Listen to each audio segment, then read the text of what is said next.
Hello, I want to welcome everyone to week 5 of our Church Hurt series. Welcome People's Church family. Welcome all the other churches that are joining us as well. It's for this great, incredible small group time together. You guys know our goals. If you're new with us, our goal is that you would make friends, that you would open up and just find freedom and healing by just being real with one another, that you would care for one another. I mean, life happens, right? Whether it's sickness, whether it's struggles, whether it's joy and good times, to have people to really be there for us, that we would grow together. I hope that you take one next step in your spiritual journey. And last but not least, that we would develop long-lasting friendships. Hey, next week is our last week, but you should already be thinking about and talking about how do you keep this group going and continue to do life together. We grow best in circles, not in rows. Well, let's dive in today. There are some mean churches and mean Christians in our world. How many of you, come on, think about this. How many of you know some mean Christians? Here's a better question. How many of you are the mean Christian? Well, today, let's talk about mean Christians and how they hurt people. The Bible gives us a story there in John chapter 8 and verse number 34. It tells this story. The teachers of the law and the Pharisees brought in a woman caught in the act of adultery. They made her stand before the group and said to Jesus, "Teacher, this woman was caught in the act of adultery." And these religious leaders were mean. They wanted to hurt this lady, not help this lady. They wanted to stone this lady. And what this lady did was wrong. But these religious leaders were also wrong. They were mean. They were cruel. They were out to hurt her, not help her.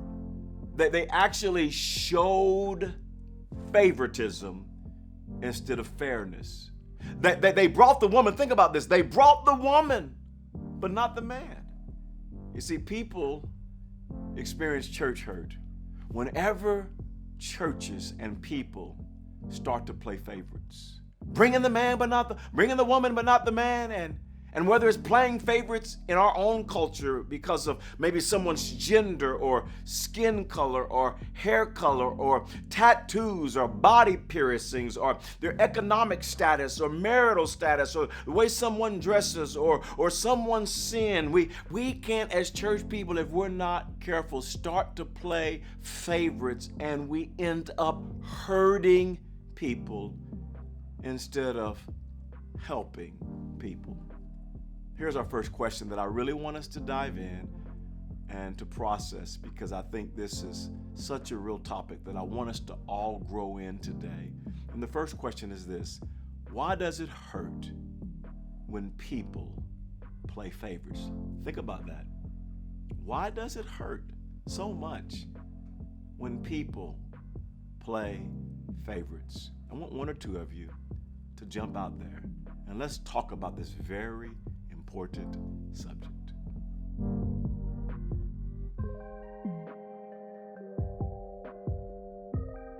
Here's a personal question that'll make you think about your own life. What are some things that you can do that you don't play favorites? Come on, think about that. What can we do in our own lives so that we don't end up playing favorites and hurting other people? Come on, one or two of you. Lead the way. Let's talk about this very important subject so that we are not the people that hurt other people.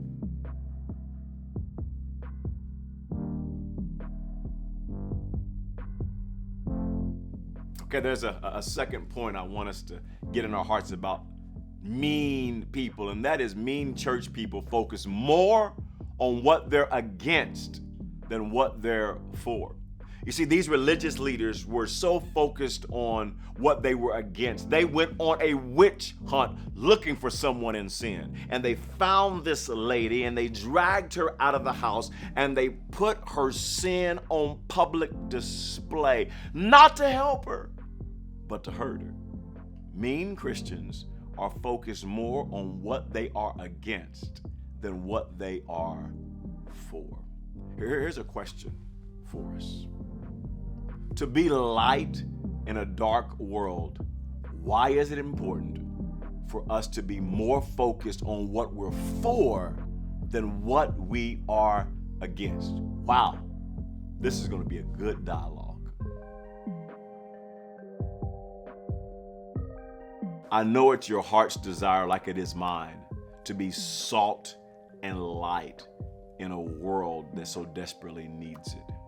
What are some ways when it comes to your faith in Christ that you need to be more focused on communicating what you're for instead of focusing all your attention on what you're against? Because we do want to be salt and light. What a great question for us to think about so that we can make a difference in our world. Jump out there. Let's talk about this.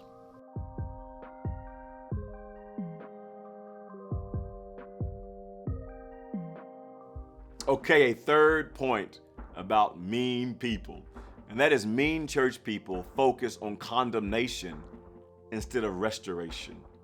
These men wanted to condemn this lady, but Jesus did not condemn her. He wanted to see her restored. He wanted to see her life changed. Jesus actually said there in John 8, he said, I do not condemn you. And he said, go and sin no more. Here's a question for you. What are some keys to restoring people instead of condemning people? What are some keys? Go ahead, 2 or 3 of you jump out there. Let's talk about this.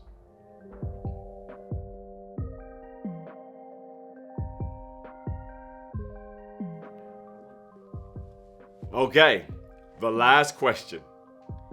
And it's a super introspective question for all of us. Think about this. Do you think you're more judging than loving? Or are you more loving than judging? I know God's called us to be more loving than judging, but which do you find yourself leaning towards and why? Let's go. Let's talk.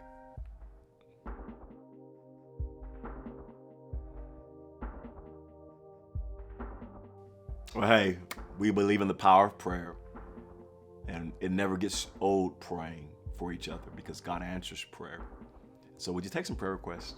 Would you pray for each other? And hey, would you be back next week? The last week together on this particular series, Church Hurt. But you're thinking about what you're going to do to keep the group going following this last week, this next time together on week 6. But take some prayer requests, pray for each other.